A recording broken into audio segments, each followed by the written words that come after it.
Olá, boa tarde. Com as aulas suspensas por causa da pandemia, as crianças estão em casa. O distanciamento social faz com que elas passem muito tempo na frente do computador.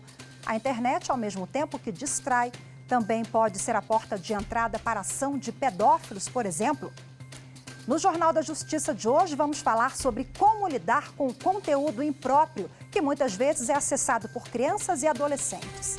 E você vai ver também. Supremo Tribunal Federal se prepara para as primeiras sessões virtuais da Corte. Os julgamentos serão por videoconferência. Conselho Nacional de Justiça faz inspeção remota no Tribunal de Justiça de Santa Catarina. O procedimento vai ser feito por videochamadas para evitar o contágio por Covid-19.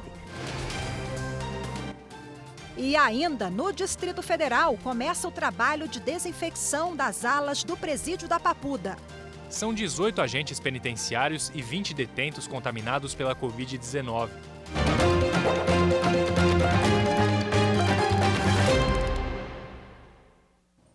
O ministro Ricardo Lewandowski, do Supremo Tribunal Federal, negou o recurso da Advocacia Geral da União contra a decisão dele, que vinculou aos sindicatos autorização para que empregados e empregadores negociem redução de salário e carga horária. Quem tem mais informações e traz para a gente agora ao vivo é o repórter Gabriel Ciafrei. Olá, Gabriel, muito boa tarde para você. Rafaela, boa tarde para você, boa tarde a todos. A ação encaminhada pela Advocacia Geral da União questionava a presença dos sindicatos nesses acordos feitos entre patrões e empregados. Tivemos Vamos voltar para mim, gente? Bom, nós tivemos um pequeno probleminha técnico com o Gabriel Ciafrei. Daqui a pouco ele vai falar um pouquinho mais sobre a decisão do ministro Ricardo Lewandowski, que envolve aí essa questão também da Advocacia Geral da União, o sindicato e ali o acordo entre empregados e empregadores no que diz respeito à redução de salário. Agora vamos mudar de assunto porque o Supremo Tribunal Federal recebeu mais de 800 ações relacionadas ao novo coronavírus. Vamos ver agora o painel de ações Covid-19, que está lá no site do Supremo. Vamos dar uma olhadinha? O Supremo Tribunal Federal, como a gente pode ver, já recebeu 886 ações e deu 577 decisões. Nós também estamos com um probleminha no telão e a gente volta daqui a pouquinho com esse painel de decisões até agora do Supremo Tribunal Federal. Bom, agora a gente vai falar sobre a decisão histórica do Supremo Tribunal Federal. Essa semana será histórica, essa ação, não decisão, será histórica a iniciativa porque a Corte se prepara para as primeiras sessões por videoconferência das turmas e do plenário. Quem tem mais informações é a nossa consultora jurídica da TV Justiça, a Gisele Reis. Vamos ver. Esta será uma semana que marcará a história do Supremo Tribunal Federal, que dará início a sessões remotas de julgamento realizadas por videoconferência. Isso foi possível devido a uma alteração no regimento interno da Suprema Corte, que permitiu a adoção de novas tecnologias, mantendo, portanto, as atividades do tribunal em pleno funcionamento, sem que houvesse qualquer prejuízo para a sociedade e também não houvesse impacto nessas regras de distanciamento social impostas como medidas de enfrentamento à pandemia do coronavírus. A diferença entre essas sessões que serão realizadas por videoconferência com as sessões do plenário virtual é que os ministros estarão todos juntos, online, ao mesmo tempo, conectados, e por meio dessa plataforma, de videoconferência, eles poderão se manifestar. As partes, ou seja, os advogados, o Procurador-Geral da República, a Advocacia Geral da União, todos aqueles que tiveram interesse em fazer sustentações orais, já enviaram ao STF suas manifestações, que puderam ser enviadas por meio de áudio ou vídeo, e, portanto, terão seu momento de oitiva, eles poderão ser ouvidos no momento oportuno, e com isso a gente tem um respeito ao contraditório e à ampla defesa. Como é que será a ordem desses julgamentos? A ordem ela não muda. Da mesma forma que os trabalhos acontecem no plenário físico, elas irão acontecer por meio dessa plataforma que permite a videoconferência. Então, primeiro será feito o chamamento do processo que será julgado. Após, nós teremos a leitura do relatório que é feita pelo ministro relator, onde ele faz um resumo ali do caso para que os demais ministros possam ter noção do que aconteceu dentro do processo. Em seguida, será dada a oportunidade para aqueles que tiveram interesse de fazer suas sustentações orais. Posteriormente, os demais ministros, eles ficam atentos a todas essas manifestações, mas posteriormente o ministro relator ele vai proferir o voto. E só depois é que os demais ministros vão também fazer suas manifestações. Ao final, né, haverá uma conclusão desse julgamento e o ministro Dias Toffoli, que é o presidente do STF, ele vai dar o resultado do julgamento, ele vai proclamar o resultado desse julgamento. Para amanhã, nós temos sessões da primeira e também da segunda turma. Constam ao todo mais de 30 processos que serão analisados pelos ministros, sem contar naquelas listas que normalmente são colocadas também para serem chamadas a julgamento. O grande destaque são os habeas corpus de relatoria do ministro Marco Aurélio. Já para a quarta e quinta, temos a previsão de sessões plenárias. Na quarta, constam ações diretas de inconstitucionalidade, em que o relator é o ministro Marco Aurélio. Eu cito, por exemplo, uma em que ele concedeu em parte a liminar para dizer que as medidas provisórias que foram editadas como enfrentamento ao coronavírus, elas permanecem válidas, ou seja, ele não determinou a suspensão dessas medidas, mas ele também disse que os estados, o Distrito Federal e os municípios também podem, concorrentemente, ou seja, ao mesmo tempo em que a União estabelece medidas de enfrentamento, os estados, o Distrito Federal e os municípios também podem implementar essas medidas, ou seja, há uma competência concorrente para legislar em matéria de saúde, estabelecendo medidas administrativas e legislativas no enfrentamento a esta crise. Os ministros também analisarão, na quinta-feira, em torno de 13 processos. Esses processos são essas ADIs que nós temos comentado, inclusive, aqui no Supremo Tribunal Federal, que foram ajuizadas, e a gente comenta no Jornal da Justiça com frequência, ajuizadas questionando todas essas medidas de isolamento social, esse conflito federativo, essa crise política e econômica e a crise no próprio sistema de saúde. Então, várias ações diretas de inconstitucionalidade foram apresentadas ao STF, e os ministros terão a oportunidade de analisar as liminares que já foram analisadas pelos respectivos relatores. Então, em alguns casos, os relatores deferiram as liminares, em outros não, mas todas as ações elas têm como pano de fundo discussões sobre medidas de enfrentamento à pandemia. Então, os ministros irão dizer se mantém ou não essas liminares que já foram deferidas. Esta será uma semana extremamente histórica e de muito trabalho para o Supremo Tribunal Federal. E o Tribunal Superior do Trabalho fará julgamentos telepresenciais durante a pandemia do coronavírus. As sessões serão transmitidas em tempo real pela internet. O repórter Pablo Lemos tem mais detalhes. As sessões telepresenciais de todos os órgãos julgadores do tribunal terão o mesmo valor jurídico das presenciais. Além de serem transmitidas em tempo real pela internet, elas serão gravadas e armazenadas em meio eletrônico.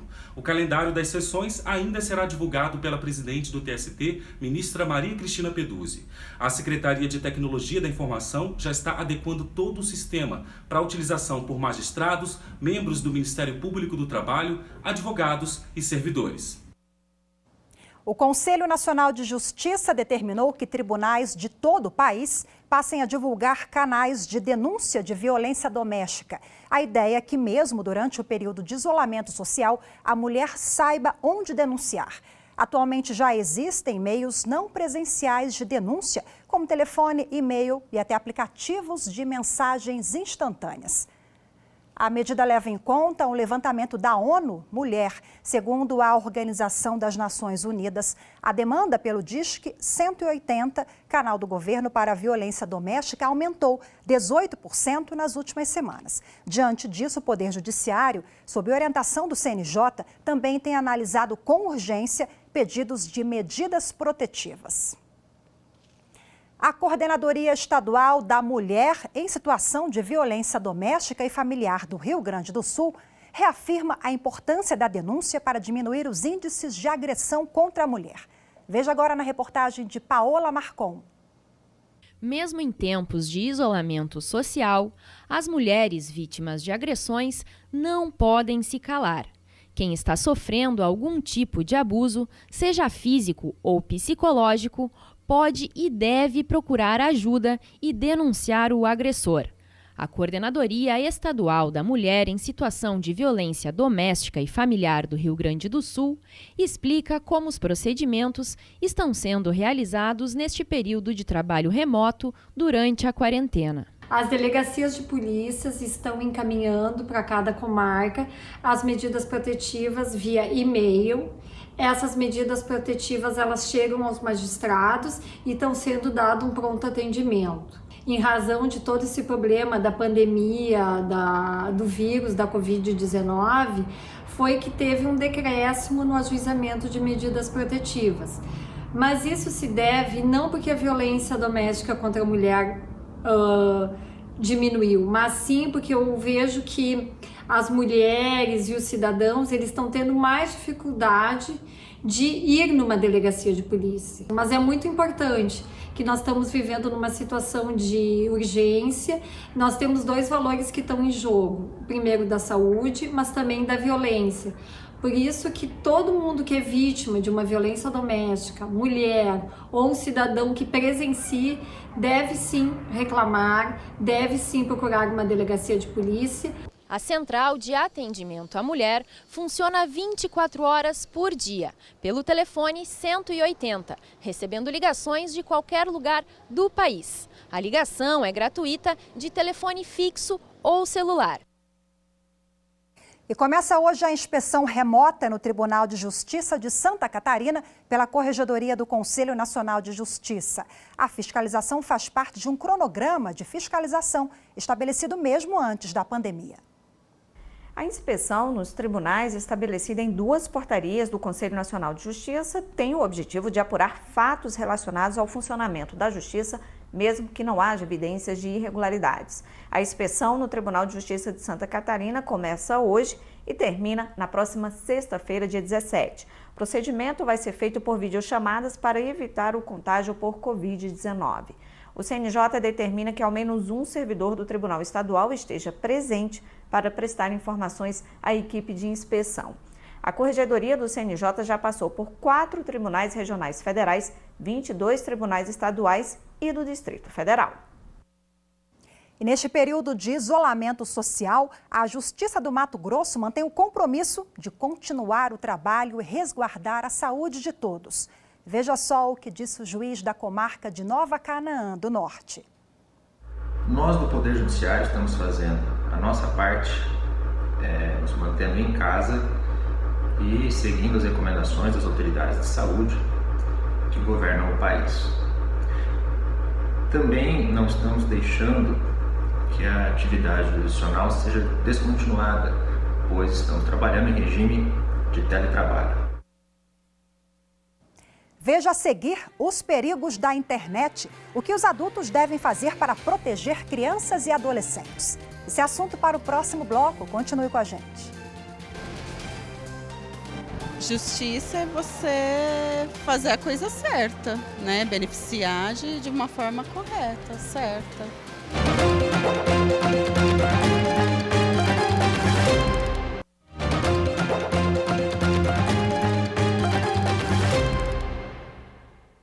Com o distanciamento social, crianças e adolescentes estão passando mais tempo em casa. E a internet, que já é um dos lugares preferidos da garotada, está sendo ainda mais acessada por eles. Mas não se pode descuidar do conteúdo que chega até as crianças. É preciso evitar que elas sejam vítimas de crimes virtuais.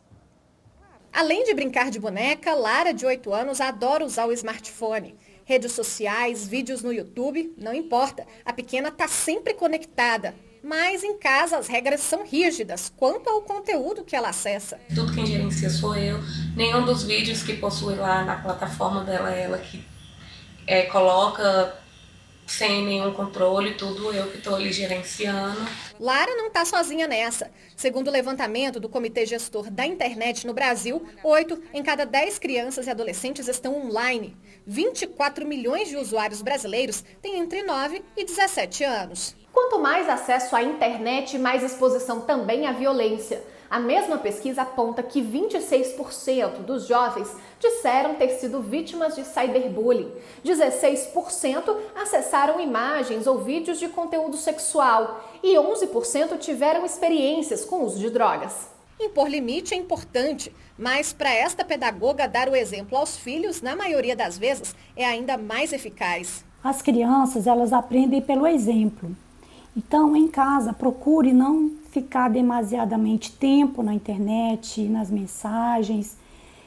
E assim você passa uma mensagem positiva para as crianças e também, claro, para os adolescentes. Para evitar que a filha seja mais uma nas estatísticas, Elane estabeleceu outra regra: nunca ter segredos. Com o aumento desses acessos, aumenta também os cuidados têm que ser redobrados, tudo que a Lara acessa é controlado, a gente fica olhando histórico de navegação, nenhum tempo ela está sozinha escolhendo o que ela vai ver, ela está, mãe, posso ver isso, posso ver aquilo, a gente está sempre controlando. O Ministério da Justiça e Segurança Pública começou a entregar equipamentos de proteção individual a policiais que trabalham no combate à Covid-19. Os equipamentos vão beneficiar mais de 3 mil policiais da Força Nacional e do Programa Nacional de Segurança nas Fronteiras e Divisas.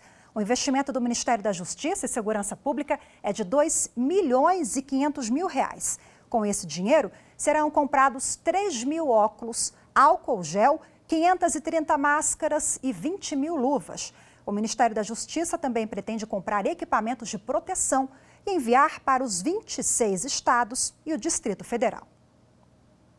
E para tentar conter o avanço do coronavírus na penitenciária da Papuda, em Brasília, a Vigilância Sanitária e militares começam a fazer nesta segunda-feira um trabalho de desinfecção no presídio. Até agora, 38 pessoas já contraíram a doença. Veja na reportagem. São 18 agentes penitenciários e 20 detentos contaminados pela Covid-19. O rápido avanço do vírus na penitenciária da Papuda, em Brasília, obrigou o sistema carcerário a adotar algumas medidas de prevenção e combate à doença. Hoje começa o trabalho de desinfecção das alas do presídio com hipoclorito de sódio. A desinfecção será feita pela Vigilância Sanitária. Ainda nesta semana, os militares vão entrar no combate ao coronavírus. A Subsecretaria do Sistema Penitenciário também decidiu afastar os servidores infectados e isolou os presos que tiveram contato com detentos contaminados pelo vírus. 126 agentes e 332 internos fizeram os testes para saber se tem a doença. O governo do Distrito Federal também planeja criar um hospital de campanha para atender as pessoas que contraírem a Covid-19 no presídio da Papuda. A previsão é de que ele fique pronto em 15 dias e possa atender até 10 pessoas que precisem de respiradores.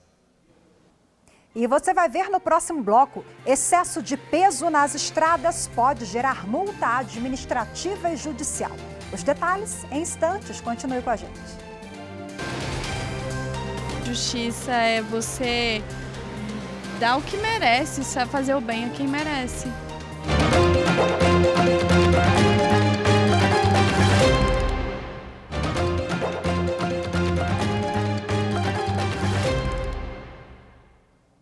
O Supremo Tribunal Federal recebeu mais de 800 ações relacionadas ao novo coronavírus. Vamos ver agora o painel de ações Covid-19, que está lá no site do Supremo. Vamos dar uma olhadinha aqui. Como você pode ver, o Supremo recebeu 890, já são 890 ações e 578 decisões. São assuntos relacionados ao coronavírus. Essas ações se referem ao quê? A pedidos de liberdade, processos sobre dívida pública, ações de constitucionalidade de leis e contestação de atos administrativos. Esses dados, eles fazem parte de um painel em que são atualizados a partir de um alerta de que as ações se referem à Covid-19. Se você quiser acompanhar o painel, é só acessar stf.jus.br. Bom, agora vamos falar de uma decisão do ministro Ricardo Lewandowski, do Supremo Tribunal Federal. Ele negou o recurso da Advocacia Geral da União contra a decisão dele, que vinculou aos sindicatos a autorização para que empregados e empregadores negociem redução de salário e carga horária. Vamos voltar agora para o telão e conversar com o repórter Gabriel Ciafrei. Não temos o Gabriel Ciafrei. Gabriel Ciafrei volta daqui a pouquinho para falar sobre essa decisão do ministro Ricardo Lewandowski. E o Ministério da Educação, ele flexibilizou as regras para antecipar a formatura de estudantes de medicina enfermagem, farmácia e fisioterapia da Rede Federal de Ensino e retirou a necessidade de que eles atuassem exclusivamente no combate à pandemia da Covid-19. O texto não inclui a rede privada. A nova portaria publicada nesta segunda-feira revoga a do dia 3 de abril. O documento atual mantém a autorização de antecipar a formatura para estas áreas, desde que cumprida 75% da carga horária prevista para o internato médico ou estado supervisionado. A presidente do Tribunal Superior do Trabalho, a ministra Cristina Peduzzi, rejeitou um pedido de liberação de depósito recursal. A intenção do pedido era garantir renda aos empregados que tenham créditos a receber em ações trabalhistas, considerando aí o momento atual de pandemia do coronavírus. Quem tem os detalhes é o repórter Pablo Lemos. O pedido foi feito pela Associação Juízes para a Democracia. Em ofício encaminhado ao TST, a associação argumentou que a liberação de recursos a trabalhadores que têm créditos a receber em processos em tramitação poderia garantir alguma renda em meio à pandemia. Ao analisar o pedido, a presidente do Tribunal Superior do Trabalho, ministra Cristina Peduzzi, explicou que a CLT não permite a liberação de valores a serem pagos em ações trabalhistas que estejam em tramitação, apenas quando a decisão se torna definitiva. E, nesse caso, a medida depende de despacho de um juiz. A presidente acrescentou ainda que, conforme a jurisprudência do TST, não se aplica ao processo do trabalho a previsão do artigo 520 do Código de Processo Civil, que trata da execução provisória da pena. Sendo assim, o pedido da Associação de Juízes foi negado por falta de previsão em lei. Excesso de peso nas estradas pode gerar multa administrativa e judicial, danos materiais e morais coletivos. O entendimento é do Superior Tribunal de Justiça. A empresa de transportes já tinha sido flagrada 666 vezes com excesso de peso nos caminhões e, com a decisão do ministro Herman Benjamin do STJ, está impedida de rodar com carga acima do permitido na legislação, sob pena de multa de R$20 mil por infração. A decisão atendeu o recurso do Ministério Público Federal, que entrou com uma ação civil pública contra a empresa por danos morais e materiais, além de uma multa judicial para cada nova infração cometida. O Tribunal Regional Federal da Primeira Região entendeu que esse tipo de delito já conta com penas administrativas e não seria necessária a ação. Por isso, o Ministério Público Federal entrou com um recurso no STJ. No entendimento do ministro Herman Benjamin, diante do excesso de infrações, as sanções administrativas não são suficientes para conter a desobediência rotineira e o descaso com as normas. Lembrou ainda que o Brasil tem um trânsito campeão em mortes e, por isso, a omissão do judiciário seria inadmissível. Dessa forma, o ministro Herman Benjamin reconheceu danos materiais e morais coletivos decorrentes das reiteradas infrações. Os valores serão fixados pelo Tribunal Regional Federal da Primeira Região. E agora vamos àquela notícia do Gabriel Ciafrei, que entrou no link. Nós tivemos um probleminha, agora sim a gente vai dar a notícia. O ministro Ricardo Lewandowski, do Supremo Tribunal Federal, ele negou o recurso da Advocacia Geral da União contra a decisão dele, que vinculou aos sindicatos a autorização para que empregadores e empregados negociem redução de salário e carga horária. A ação encaminhada pela Advocacia Geral da União, ela questionava a presença dos sindicatos no momento da negociação da redução de carga horária e salário entre patrões e empregados por causa da crise do coronavírus. O ministro Ricardo Lewandowski, ao negar o pedido, ele reafirmou que os acordos passam a ter validade imediata e disse que os empregados podem aderir aos acordos ou convenções coletivas que prevalecem sobre os acordos individuais, caso haja algum conflito entre as partes. Por fim, o ministro Lewandowski ressaltou que a decisão questionada pela AGU não provoca insegurança jurídica e quis reforçar a validade dos acordos individuais. E o Brasil perdeu hoje um dos grandes nomes da música popular brasileira. O cantor e compositor Moraes Moreira, de 72 anos, morreu nesta madrugada no apartamento onde morava no Rio de Janeiro. A causa da morte ainda é desconhecida. O músico baiano foi o primeiro artista a se apresentar em um trio elétrico no Carnaval de Salvador. Cantor, compositor e instrumentista, com 50 anos de carreira, Moraes Moreira possui mais de 40 discos gravados. Em homenagem a este grande artista, a TV Justiça vai reprisar às 10 horas da noite o programa Refrão, gravado com ele. Eu me despeço e faço um convite. Você acompanha agora o interprograma em que Moraes Moreira faz uma homenagem aos 60 anos da capital federal, Brasília.